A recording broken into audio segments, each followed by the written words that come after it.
Not very many votes, so if you have a mobile device with you, and you can go here to answer questions.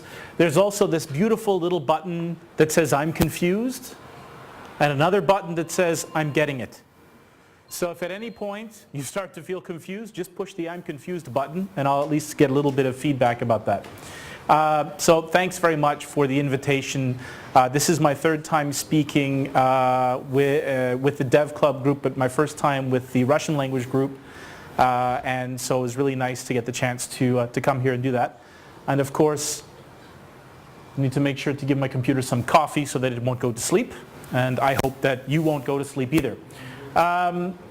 So what are we going to do tonight? I thought we would do something that I would do a simple demonstration of test-driven development. And one of the things that I know can be tricky about these demonstrations is trying to find some good balance between realistic and reasonable. Because of course the more realistic demonstrations get into horrible details that nobody cares about seeing someone else do on stage. But if I just do the really simple version, then everyone believes that it's not really a useful technique and doesn't really do anything useful. I'm going to see if I can balance that a little bit. So I should mention that the demonstration that I'll be doing is a variation on what I do in my 3-day World's Best Introduction to Test-Driven Development training course, which I'm running again next week from Monday to Wednesday. So if you like what you see here, and if I don't seem completely ridiculous, then perhaps you'll join us next week. So it's a good thing that about 1/3 of the group seems to work in Java, because I'm going to do that. That's where I'm the most comfortable. And so here's a really simple servlet that does nothing useful yet, but is deployed, let me just make this a little bit bigger, is deployed out there in the real world in a real website that if you are bored you can go to yourself. Not that the URL is very good, I just haven't bought the new domain yet. But we'll see what happens. This, the product that we're building is a simple point of sale system. And the very first feature in a point of sale system is to be able to scan products and get the price of those products to show up on the screen. This is what I would call sort of an architectural spike. The idea is to do a very simple version of a feature that tries to touch the difficult technical details, but maybe defers some of the interesting domain details until later. If I can make this show the right price, then it will also be easy to make it show a small description of the product and so on, and we'll try to add more features as we go. Now, I couldn't resist the temptation to try to involve some new technology. So I recently bought a Samsung Galaxy Note, fantastic little phone. It's my first Android device. I won't get into the whole Android versus everything else argument. But one of the really nice features, one of the little applications that I'd never had the chance to play with before, is a barcode scanner with a product. So what I should be able to do here, and I know you won't be able to see this yourself, but if I just scan this product code here, you can do it. Beep. And then it actually sends the barcode to this same website. Now, of course, the website doesn't do anything with that yet. What we'd like to do is to get that to display the price of the product, and then eventually be able to do things like scan multiple products and compute sales taxes correctly and all that kind of thing. So let's start with the very first one of these. Now, I'm going to start by making the problem a little bit easier, knowing that I'll be able to integrate that with this in a little bit. So what we have, there's this thing that we're going to build. I don't know why that's, okay, it's just the projector likes to take a break every few minutes, so that's okay. We know that what's going to be the output is going to be some simple text going to an HTTP response. You can see the response up there so far. It's actually pretty simple. I'm not even building real HTML yet. That'll happen later. I didn't want to get into HTML design and all that kind of crap. So of course it will look bad, but it'll work. And what's going to come in is actually an HTTP request, and what I decided to do just to make things a little bit simpler is we'll make this a little bit like the Google API. So I'll have a URI called scan. I'll have a parameter called Q, because that's the tradition with Google. And what comes up here will be the barcode of the product that we scanned. So this will give me my very simple integration with the web. What I'd like to do now that I understand the integration is I'd like to ignore the web as much as possible, get something working, and then attach it with the web later. What's important for me is I know that that barcode, like everything else in HTTP, will be a string. So there'll be a string coming in, and that string will represent the barcode. And I know, I've decided so far that I'm just going to print out raw text and it'll show up with the very simplest HTML markup. So instead of putting a full HTML document back, I'm just going to send some simple text, again as a string, and that'll be printed looking like plain text on a browser. So I've got text coming in, text going out, and that's enough for me to start writing tests. Now, one thing I'm going to do a little bit different with this demo from normal is I'm going to code more and talk a bit less, because I really want to show you a little bit more of like what test-driven development feels at closer to full speed. And I hope that the projector will stay on most of the time. Can I please increase the size of the font? I absolutely can. So will this work? Nope. Usually that's one of the first things I do, and I forgot to do it here. And I actually like coding with larger fonts because it encourages me to write smaller methods. Apparently that was enough to confuse the projector. Let's see what happens when I do this. So step 1, no, good. Step 2, okay. So it's a little bit bigger, but as I said, it will encourage me to write smaller methods. So of course I'm going to start with a test. And the test that I'm going to, the way that I name my tests is after the behavior that I want to implement and not the classes. So we'll call this the cell one item controller test. I'm already going to decide, I've already decided, I should say, that I'm going to solve this problem with model view controller. That's not what I wanted. And so by solving this with model view controller, this is something that I've done often enough. I know that model view controller will fit well. And so I'm going to show a style of design that's called presenter first design. What I'm going to do is I'm going to implement the controller and design the interfaces for the model and the view. Later on, I'll be able to implement the model using in-memory storage, and I'll be able to implement the view to actually talk to HTTP. Does the system need from the point of view of the client? This is a really important part. We've probably all used libraries or platforms or frameworks where it did 20 million things we don't need and didn't do the 5 things we really do need. And that usually happens when we build these things from the point of view of the supplier and not from the point of view of the client. So by focusing on the controller, I'm focusing on the system from the point of view of the client, and it tends to make my designs smaller, which I like. So the first thing I'm going to do is run all my tests. My failing test fails. That's good. This means I'm running the right tests. So let's write the first test. What happens when I find a product? What happens when I name it correctly? Now, what I want to have happen is I want the price of the product to be displayed on the display. But I don't know what the display is yet. I just know that it's a display. Something will display a price. Later I'll make it actually throw that or take that text and put it on the HTTP servlet response writer. But for now, I just know that I want something that will display a price for me.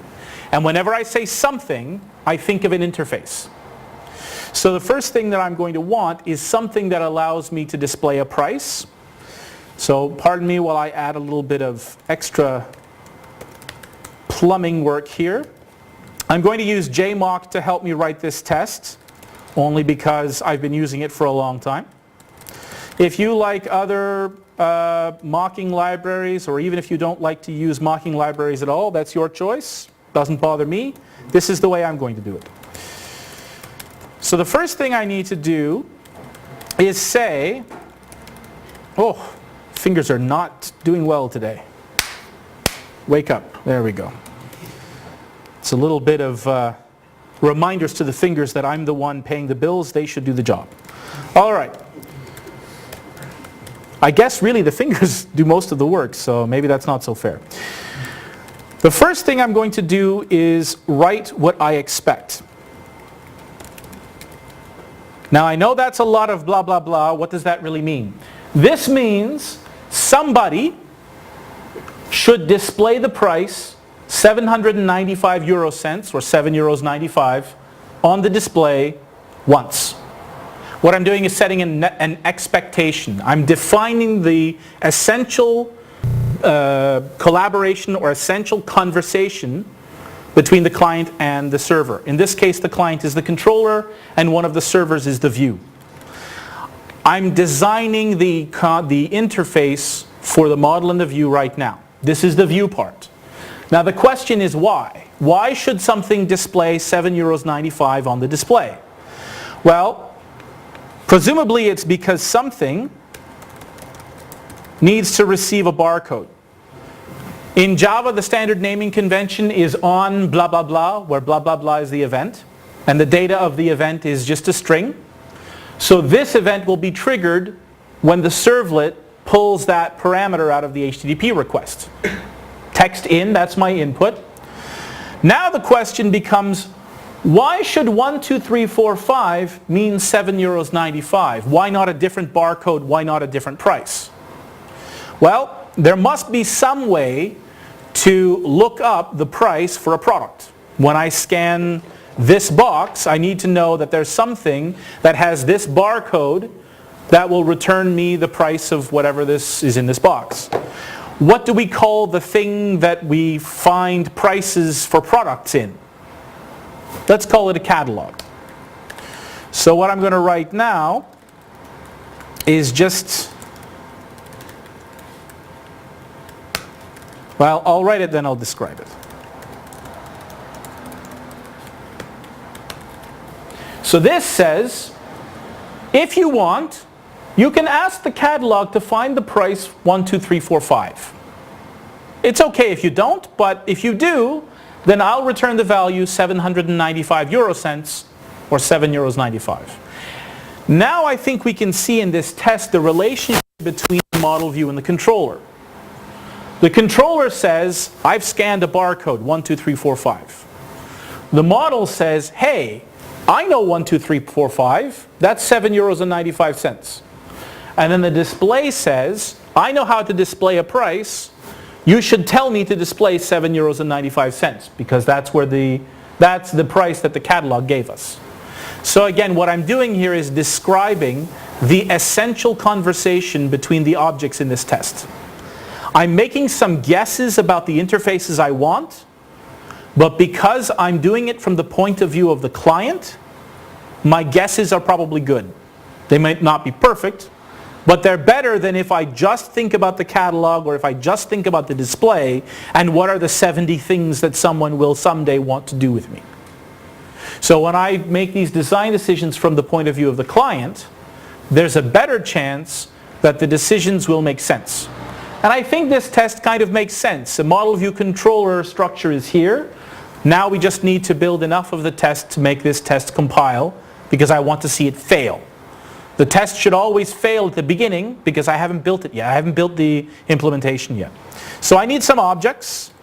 I need a sale controller, and it will, like normal, it will talk to the catalog and the display. So it's fairly common for the controller to just require the model and the view in its constructor. But of course, the catalog and the display have to come from somewhere. Instead of implementing the catalog, I'm going to use an object that implements this interface in a way I can control. So this Sometimes we use the term mock objects for this. Maybe you've heard that before, maybe you haven't. But the idea is that this catalog object implements the catalog interface, but I can control how it behaves. And specifically in this one case, I'm pretending that the price of 1, 2, 3, 4, 5 is €7.95. Well, I can do the same thing with the display.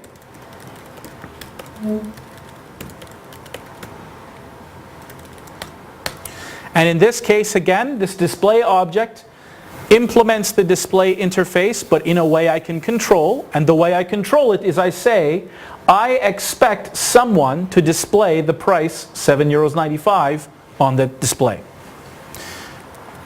This is a good time to look at the test and ask the question, does my design suck? Because I haven't built anything yet, so if I want to change something, now's the best time. So I look at this. I think it's relatively simple. I think it's relatively clear. You might disagree, but that's the way I think. And because I'm typing, I get to choose. Tomorrow when you're typing, you get to choose. So I'm going to keep it this way. So now I need to create all these little interfaces. So I'll do all the usual, use all the usual Eclipse tricks to get this to work. Let's see, I know that that needs to be final. I know that I need a find price method. I can give it a slightly better name than with. And I know that I need a price class. I know that it needs this named constructor called Eurocents. Let's have it return a price object instead of just object. I know this needs to be final because of Java. I know I need a display price. Let's call it price instead of Eurocents. Maybe that's a better name. I need that and, whoops, try again. No, let's try it correctly this time. We'll create the constructor, catalog and display. And now I need the onBarcode method, and once again we can do a little bit better with the name than string. So, I'd run the test and I watch it fail. And the way it fails, I know it's hard to read. I don't know how to make this font bigger. I'm sorry. In 5 years, I still haven't figured it out. It says, I expected once, never invoked display price with null. So in English, you were supposed to call display price with something else, but instead you called display price, or sorry, you were supposed to call display price with null, and you didn't. Okay. Let's make it do the right thing. Now the first thing you'll notice is that we've made a bunch of design decisions. What I've done is tried to make the decisions based on, as I said, an example of how to use the system from the point of view of the client, which is most likely to be correct. I can do this a different way that makes fewer decisions up front, but it takes a little bit longer, it's a little bit more boring, and you'll get a chance to practice it if you come to the class on Monday. But for now, the one thing that I don't like was that null. And the null happens because here in our little price class, I'm returning null when you ask for a price object. I don't like to do that. It sometimes makes the failures confusing. At least let me put a real price object, and just to make it easier to understand, I'll give it a nice toString that tells me at least that it's a price, instead of telling me blah, blah, blah, blah, blah, blah, blah, blah, blah. So now the message is a little bit better.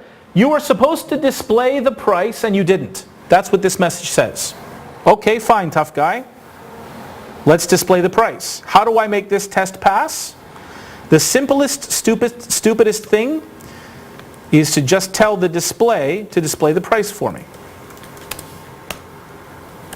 Now, which price?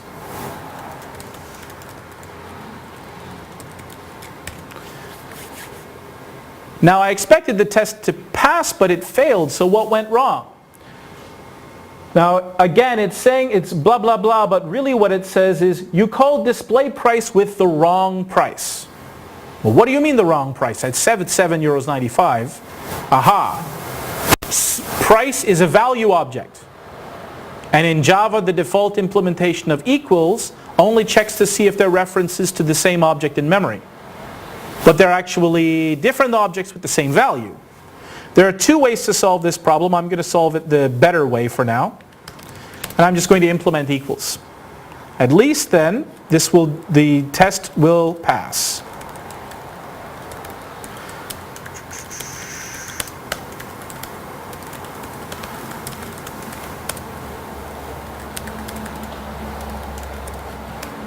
And of course that will only work, whoops, fingers are having trouble. That will only work when I have a sense field. So let's do that now. The only reason I like to have this extra named constructor, this Eurosense method, is that in Java, like in C#, like in other languages, you don't get to choose the name of a constructor. The constructor can only be named for the class. Have you ever worked with a class with 7 different constructors and you don't know which one to use? Yeah, I have too. That's why I like to use these named constructors instead. At least I can make the name something that tells me what's happening. So now, the test passes and we're happy. Just to be sure, because I know that when you implement equals, you should also implement hash code. Let me do that now. Just to avoid a problem. Not really necessary. And of course, if I wanted to, this is also a legal hash code. Works perfectly well. It's not a very good one, but it is legal. Okay. And just now,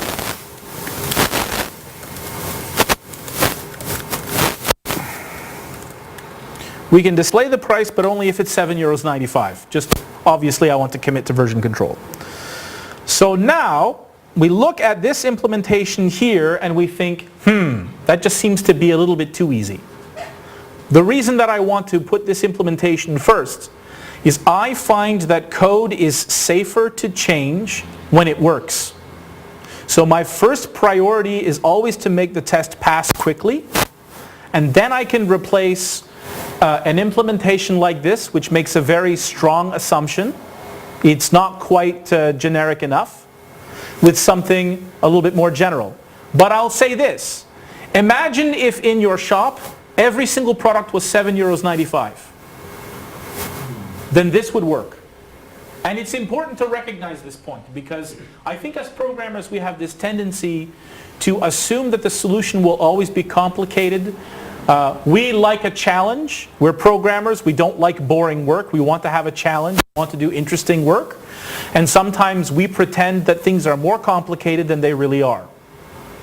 So it's important to recognize that this implementation might be enough. But we already know that there's duplication in the code here between 795 there and 795 down in our tests. And whenever we see duplication, we like to remove it. So where does this 795 come from? Well, the 795 comes from the fact that in our test we said, hey, if you ask for the price of this bar, I'll give you 795. Okay, if I can get the price from the catalog instead of just inventing it, then let me get it from the catalog.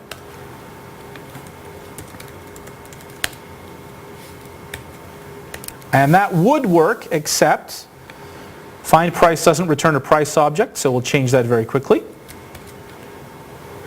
And the test still passes. And now what we have is a very simple implementation of onBarcode that only works in the case of finding the product. So, as long as we find the barcode, we display the right price. Well, what happens if we don't find the barcode?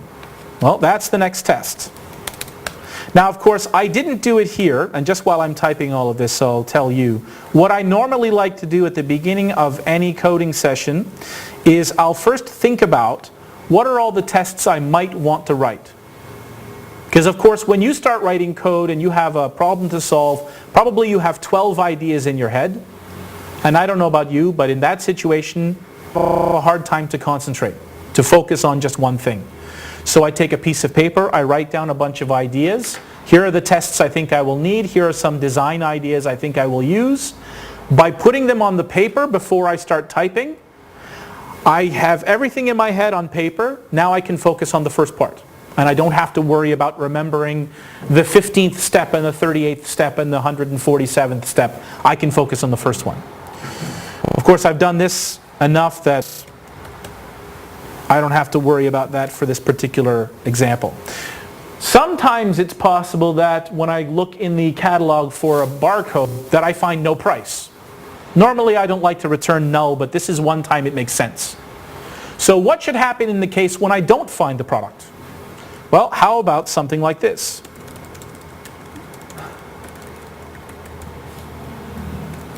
Just have a very nice little method that says, I didn't find that product. And we'll tell it which barcode so that in the message it can actually put the barcode with us. Makes sense to me. So let me just generate the method real quick. Run the test and watch it fail because of course I haven't built anything yet. I called display price with null instead of what I was supposed to do, which was called display product not found message. Of course, because by default we just display whatever it is that the catalog tells us. But if the catalog tells us no, then we should do something different.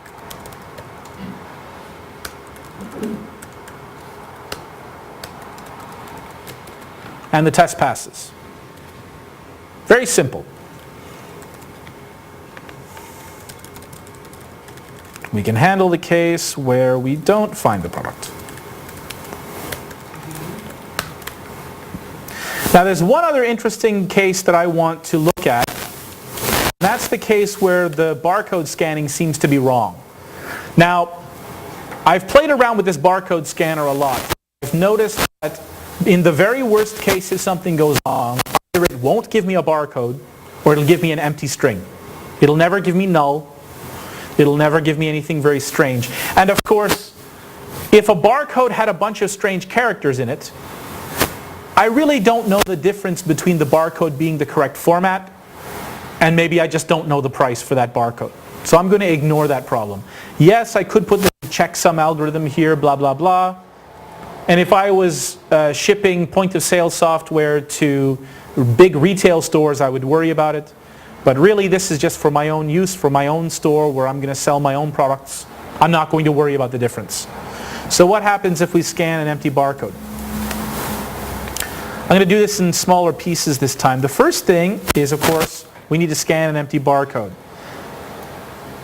The expectations are going to be a bit different. Let me just pull this down here and make some changes. So what should happen in this case? Well, we need to make the decision about what kind of message to display. Let's just try something this simple. If I can avoid making the decision now and instead make the decision later, I prefer it. So let's just say I know that in this case I'm going to display scanned empty barcode message, whatever that means. Again, remember, right now I'm only describing the conversation between the controller and the objects it talks to. I'll worry about the implementation of those objects in a little bit. In fact, relatively soon. So, the question is what happens with the catalog in this case?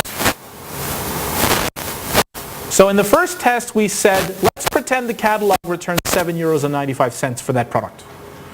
And in the second test we said, let's pretend the catalog returns nothing, null, for that product. What should it return this time? What should it do? Shouldn't do anything. Right. Now there's two different ways that we can do this. One way to do it is like this. This is the way to say, don't use the catalog. It makes sense to me that in this case we shouldn't use the catalog at all. There's another way to say it, which is, I don't care if you use the catalog, I won't do anything. I'll just return default values, null, 0, false, whatever. It's a bit of an open question which one of these is better. I think this one does a better job to communicate what we really mean, which is in this case, don't use the catalog at all. So I'm going to try it this way and see what happens. Of course, I need to generate this little method, no parameters, so it's a little bit easier. Run the test and it fails. I called find price with empty string. Our test said you're not supposed to do that, so let's figure out how not to do that. If the barcode is empty, then, whoops, display scanned empty barcode message and stop. I make it a guard clause just because I'm not so sure that with this else it gets better. Now the method starts to get deeper and deeper and So, whoops, let's try that again. So I like this a bit more. That test should pass. Oops. We handle an empty barcode. And now we have, I think, a reasonable implementation of onBarcode. I think it handles the most important points that we have to worry about for now. And now we need to focus our attention on the catalog and the display. The catalog is relatively straightforward. What we can use is we can use these statements that we made in the test to help us implement those two parts. So let me just draw a quick diagram here. So far, so far we have made a decision about the structure of the system. We're going to have our sale controller, and it will talk to the catalog, which it does through an interface. This is the interface here. And it's going to talk to the display, again, through an interface. And what we've done so far is we've described what behavior does the controller need from the catalog and the display. So we know that catalog needs to do find price. We know that it will take a string and return a price object. And we know that if I have the barcode, let's call it B instead, then I'll return a real price. And if I don't have the barcode, then I need to return null. This is what we call the contract of a method. So has anyone here in the room ever read about or worked with design by contract before? Okay. So in design by contract, for every function in the system, we decide three things: preconditions, postconditions, and invariance. The precondition is what's true about the input. For the square root function, in most libraries, let's pretend we only work with real numbers because it's easier. The precondition on the input will be greater than or equal to 0. If we have a better library that can handle complex numbers, then we don't need this precondition. But the precondition is what's true about the input. In our case, the only precondition is that the barcode is and that it's not empty. Built in is the idea that it's not null, but I'm not going to worry about null for now. If I don't know how to handle null, then you shouldn't give it to me. You're broken, not me. It's an argument we can have later. The other thing is the postcondition. The postcondition is be true about the output. In this case, what should be true about the output is that it's null if I don't have the barcode, and it's not null if I do have the barcode.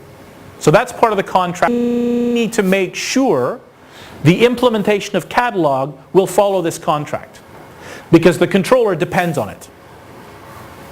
There's also something called invariance. I tend not to use those much. An invariant is what's always true about the object. No matter what happens, the internal state of the object is like this.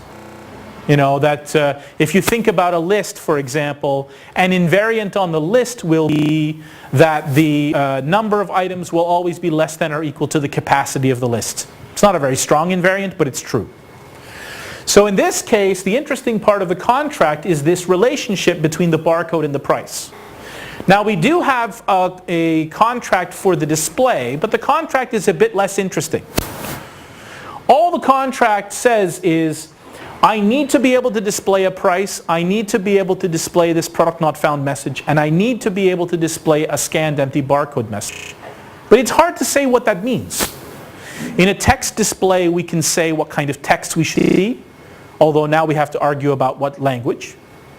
But you can also imagine a barcode or a real cash register where instead of seeing the message barcode not found 1, 2, 3, 4, 5, you hear a beep for 3 seconds. Didn't find the product. Or actually what's more common is the other way around.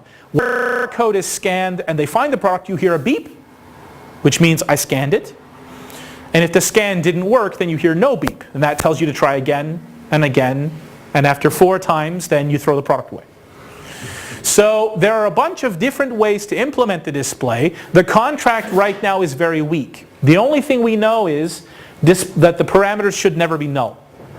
So all I need are some tests that try the various methods on display to see how well they work.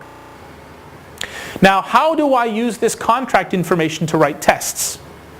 Here's what I do. The places where we used allowing, I call these stubs.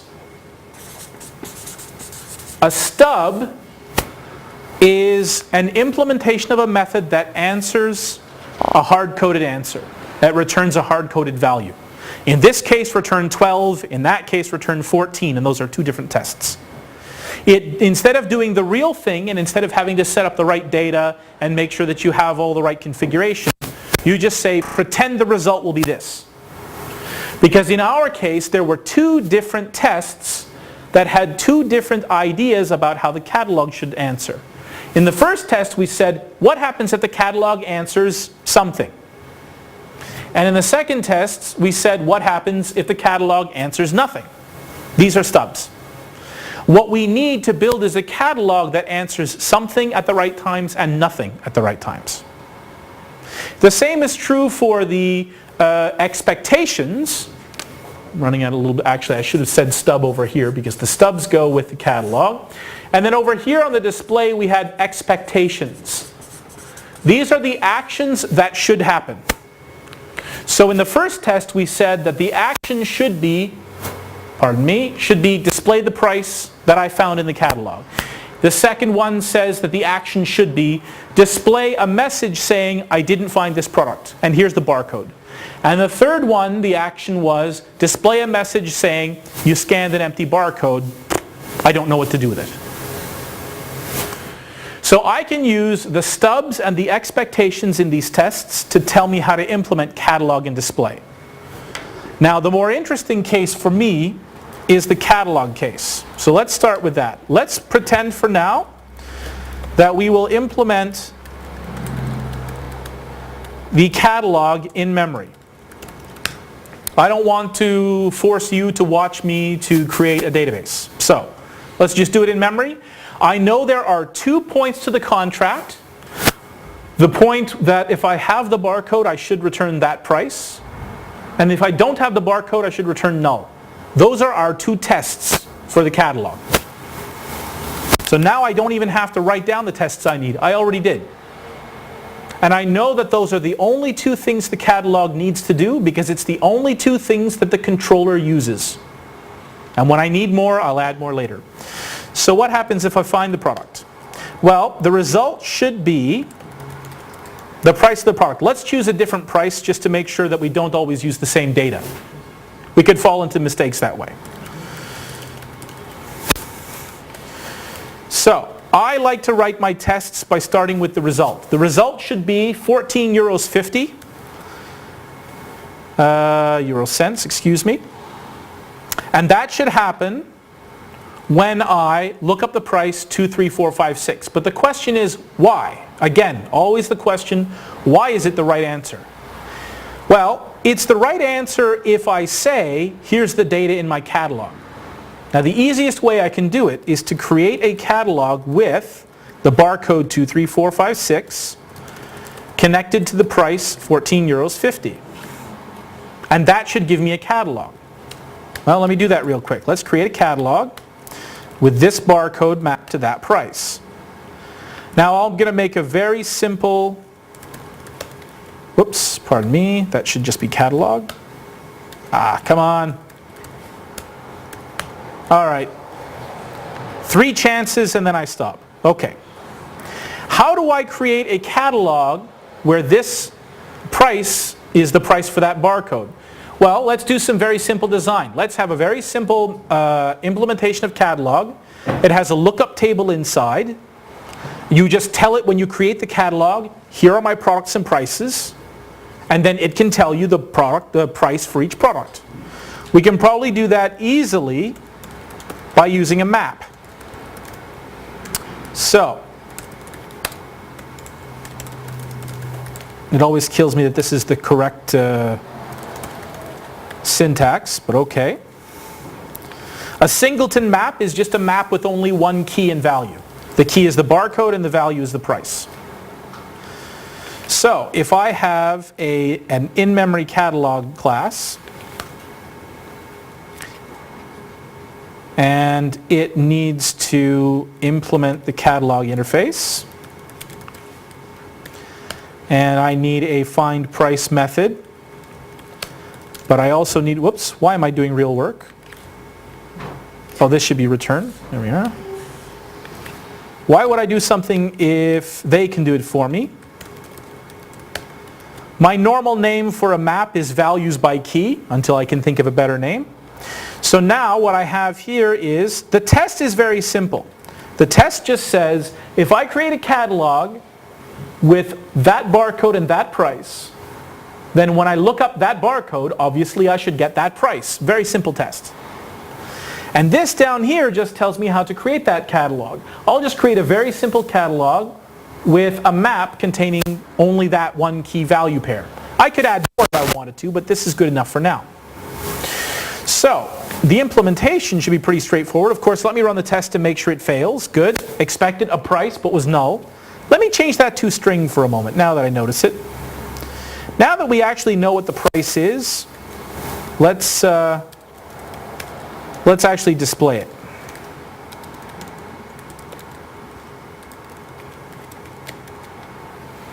So expected 14 euros 50, but was null. Of course it was null. Let's fix that now. Let's start by just saying, give me 14 euros 50. This will make the test pass. But I'm not done. That's kind of a silly implementation. Where did this come from? Well, of course, this came from the map. So let me just do that instead. Now you might ask yourself, why would he bother doing that in 2 steps if he knows that this is the implementation that he wants? He must have some stupid reason for it. Here's the stupid reason. When it's this simple, of course, I could just type it. But the number of times that I think I know what to type and it's wrong is still relatively high. It happens a little bit every week. So I have learned over time that by doing it in 2 very small steps, I don't make as many mistakes. And I can tell you from my experience, and it's true from other people's experience too, as a programmer, what will make you the slowest is more mistakes. If you want to go faster, make fewer mistakes.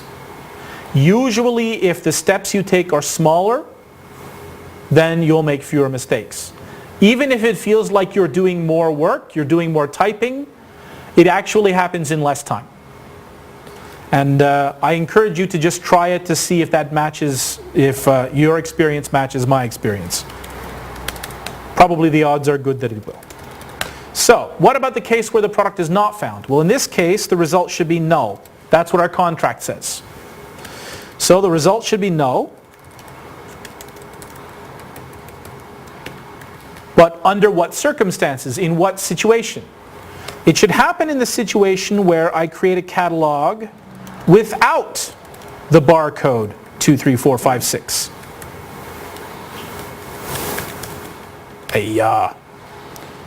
So let me create this method very quickly. It should return a catalog. It should avoid this barcode, so I'll call it the barcode to avoid. Now it returns an actual catalog, and of course we have this stupid thing with Eclipse again. It's okay, Eclipse, I still love you. Oh, no, that's not what I want. You might not love it, but I do. It's been very good to me for the last 10 years.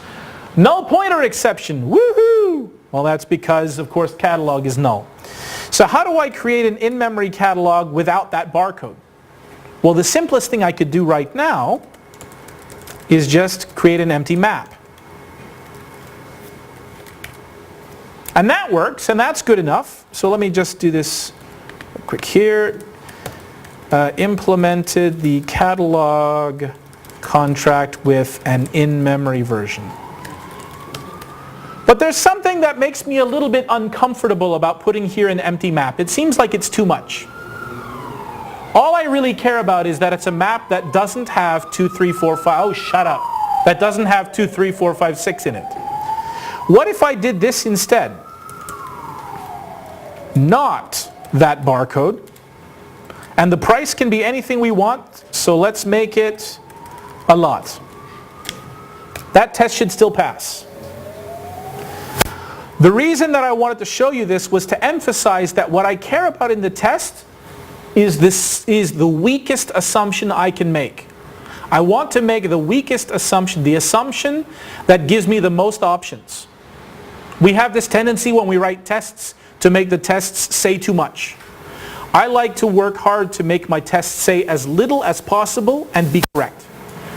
And it doesn't have to be an empty map, it doesn't have to be a map with any specific information, as long as it does not have that barcode. And I have some freedom now in the different ways that I could do this. Just as long as it doesn't have the barcode I want. Or I should say, I don't want.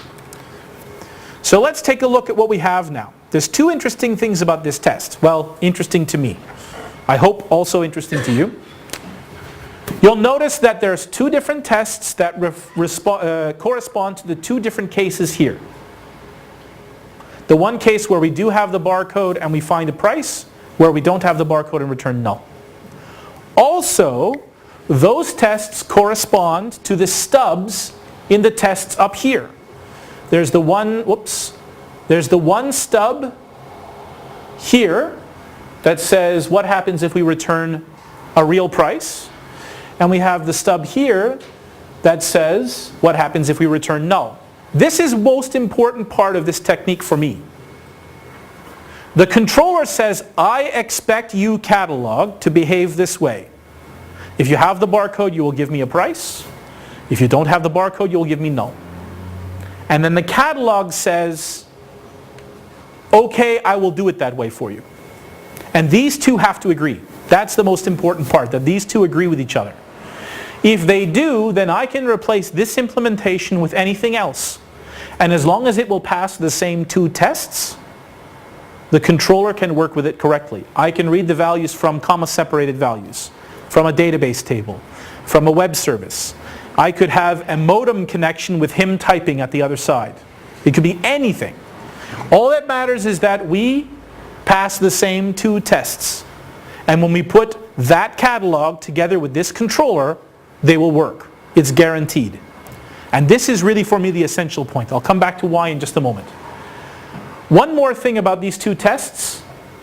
These two tests don't say anything about the implementation of catalog.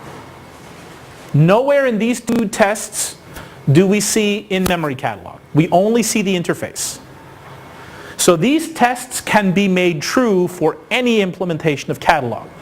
But to make it happen, you will have to say, how do I create a catalog with that barcode and that price? How do I create a catalog without? Here's an example.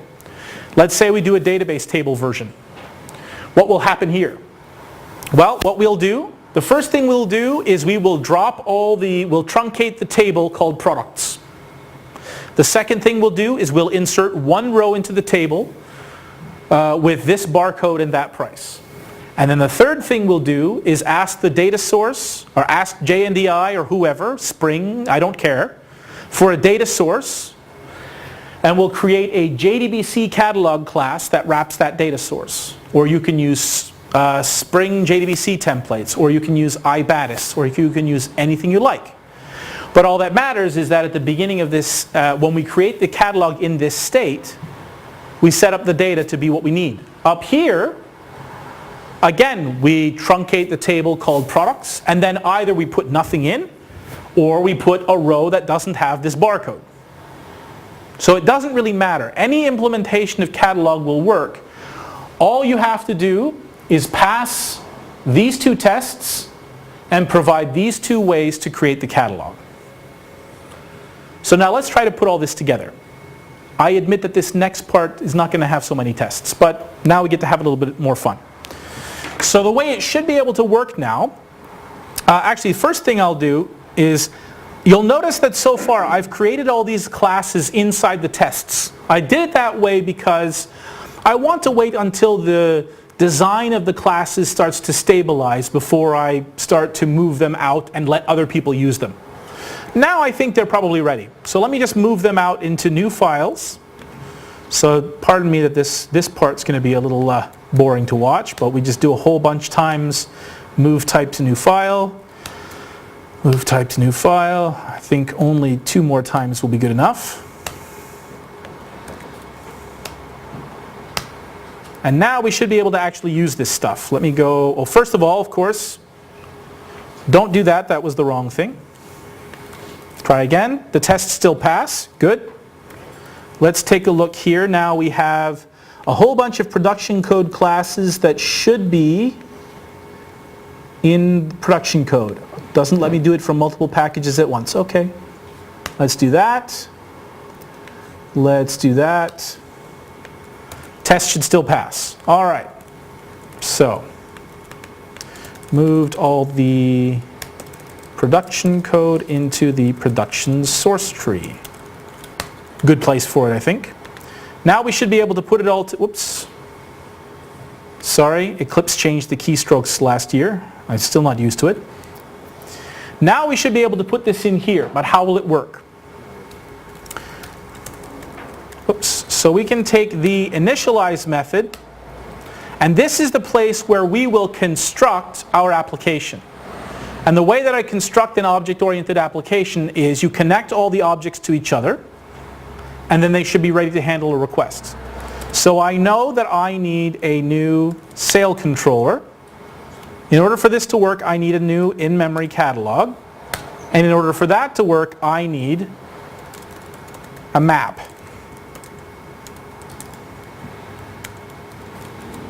I'll come back to that in a moment. Now I also need a display. The only problem is that the display, how will this work?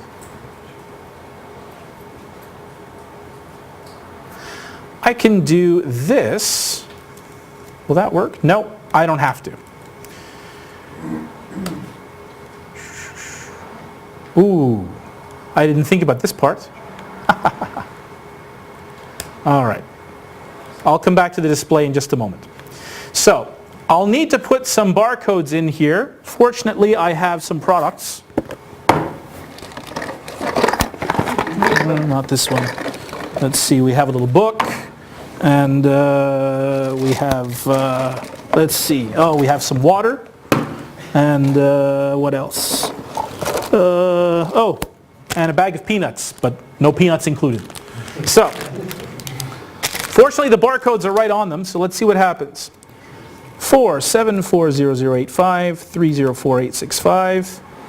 And arbitrarily, let's say the price, actually, do I even have the real price? No. 200 grams of peanuts, €2, why not? How we have a little book here. 9 780 740 778 605. And the price, let's see, $10 Canadian, so that's approximately €8 and that's about €7.80.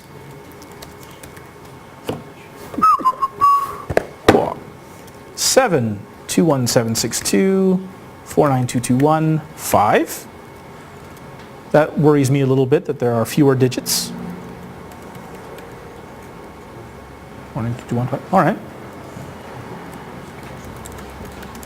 And I'm pretty sure that this glass was about $10, so that's, let's make it a little bit less. That's €7.75. It's on sale. All right. So in theory, this should work well for us. In fact, what I'm going to do just to simplify things, I'm going to do something that looks a little bit strange. I'm going to move stuff into here first. Now the display, the nice thing is that we can just implement the display to talk directly to the response writer, because I have it here. So let's just call this writer. Let's put this guy up here. And now I should be able to do this. Writer, print, let's see here, let's euro symbol plus the price in cents, which we're going to need in a bit, divided by 100. Actually, why don't I just let the price object do it? That's a good idea. How about object-oriented programming? Does that thing like that might be a good idea? Oh hey, I get to do that twice. I can use that here. Nice. So we made things a little bit better. I can't run the tests until this stuff compiles. So that wasn't too bad. In order for that to work, I need the writer to be final. What should happen when we don't have the product? How about product not found? And we'll put the barcode there just to be helpful. And then in this case, let's see, empty barcode. So let's see. All right, I did that and it all managed to compile. As far as I'm concerned, that's a miracle. So that is my controller. And now at the end, we just say on barcode. And the barcode comes from an HTTP parameter. We said it was going to be the parameter Q. So how about request get parameter Q. It looks crazy, but it just might work. Let's give it a shot. Of course, before we do anything, we're going to try it locally. So let me just go over here to the console. Let's make sure nothing is running. Let's run this. Didn't break so far, that's a good sign. Let's see if it works at all. Ooh, good, product not found, no. So that means that it, wait, no, that's not good. Null barcode, that's the null barcode case. Damn it, we should have done that anyway. All right, that was my mistake. I'll write it down and I'll fix the bug later. Good news, we haven't given this to a customer yet. But what happens if I do this? Good. Product not found 1, 2, 3. Evidence that this might work. So what happens if I try one of the barcodes that we know? 9780740778605. Well, it doesn't like the euro symbol, Unicode, but at least I got 7.8, so that's good. Let's avoid the Unicode problem. That's elegant. It's typical solution, no? All right, good. Getting better. Okay. Now here comes the real test. So, let's see. Put everything together and it looks great. Oh, you can't use Unix. All right, put everything together and it looks great. Where it will be escaped correctly, thank you. And now I just do this. Has anybody here used Heroku before to host applications? I just found out recently that they now work with Java. Very cool. Not that I want to encourage writing software in Java, but okay. Oh, I have to package it. So let's do that.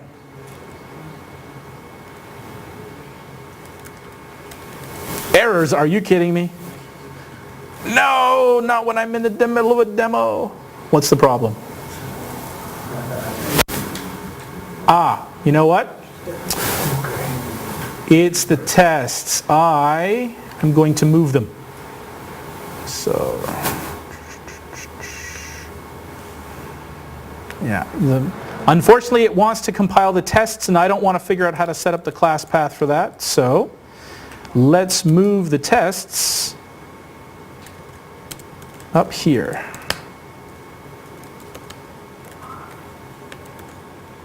There's always one thing I forget to do in the demo. All right. So first I just want to make sure there's nothing here that actually demands the tests. What are the errors here? Right. It's saying, now Eclipse is saying, where did my source code go? It's okay, Eclipse. It was intentional, don't worry. Unfortunately, it means that now I don't know how to run the tests correctly, but one thing at a time. Move tests out of the way because I don't want to figure out how to tell Maven to deal with them. All right. Maven package. I'm not orthodox, but it can't hurt.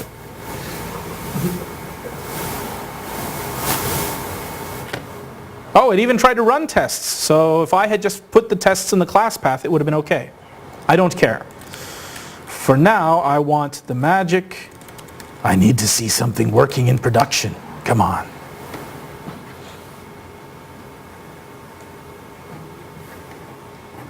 And if this is the one point where the internet connection fails on me, I'm going to go nuts.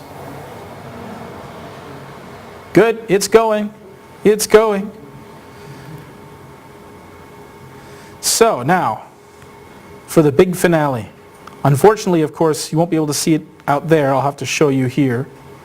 Okay, if that worked, you won't really be able to tell from here too much, although this should change to that product null. That's good. Woo. All right. Let's see what happens when I do this.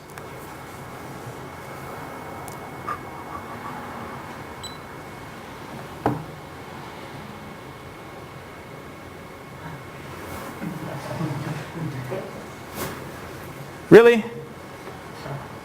You worked for me an hour and a half ago. Yeah, it's perfect time to take a photo. Bastard. Okay. Try a different one. Try one that I know worked. Come on, you can do it.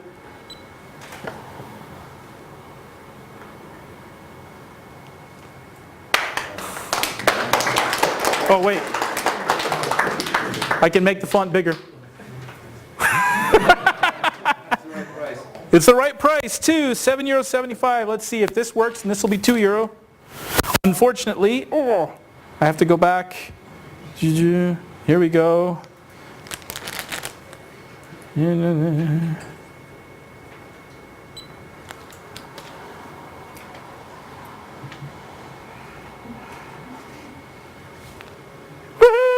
All right. So, I want to stop there. I would love to go further, but there isn't nearly enough time. I don't know what happened with this book, or maybe I just typed it in incorrectly. Obviously, there's a little bit of extra stuff that I need to write. So what just happened was I discovered some parts of my contract that I didn't think about. So I can add those in a bit later. But I want to end with one last idea, the idea that might surprise you. Now you'll notice that we didn't actually put everything together until we were ready to try to deploy it. And yes, it's true, that was an awful lot of code to write at one point. I would have much preferred, but I didn't want to bore you to watch me do it, to implement this display object, driving it with tests. It would have been very easy to do. All I would have to do is create a display that wraps around a writer. And because a writer is an abstract type, I could do exactly the same things that I did before. I would have an interface that actually talks to in this case, the HTTP servlet response writer.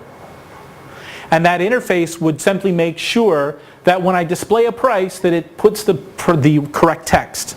And when I say product not found message, that it puts the right text. I would set expectations on those methods.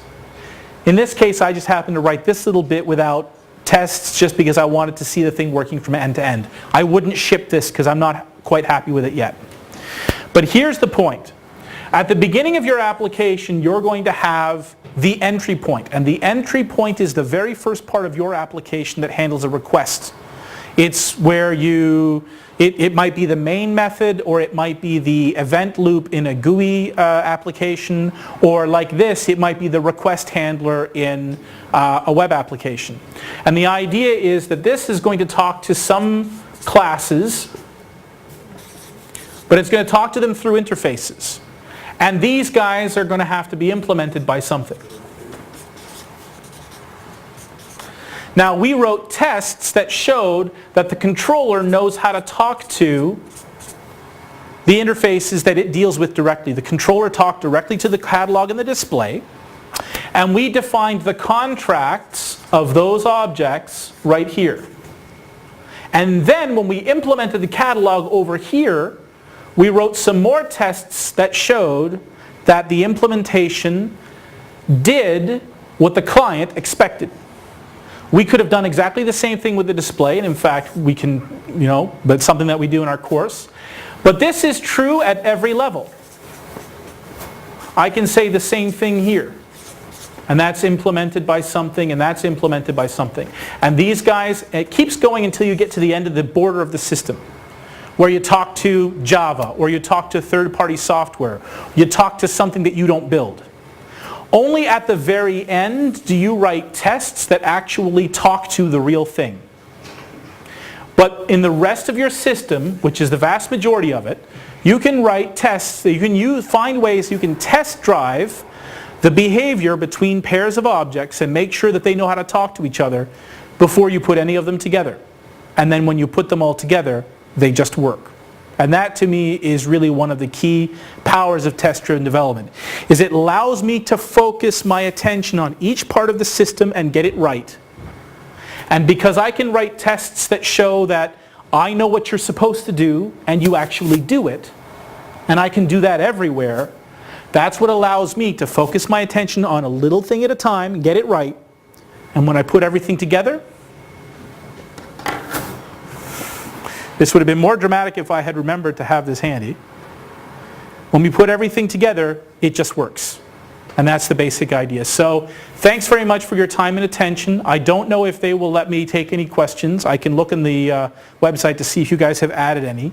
In the absolute worst case, if you add questions there, I'll make sure to give you nice, beautiful, long answers by email later. And once again, if you liked what you saw here, and especially if you like me, then please, please, please contact our good friends at Dev Training and come and join me Monday, Tuesday, and Wednesday of next week for the 3-day version of this, the world's best introduction to test-driven development. I think Heldon will give you a good deal. Thanks very much for your time.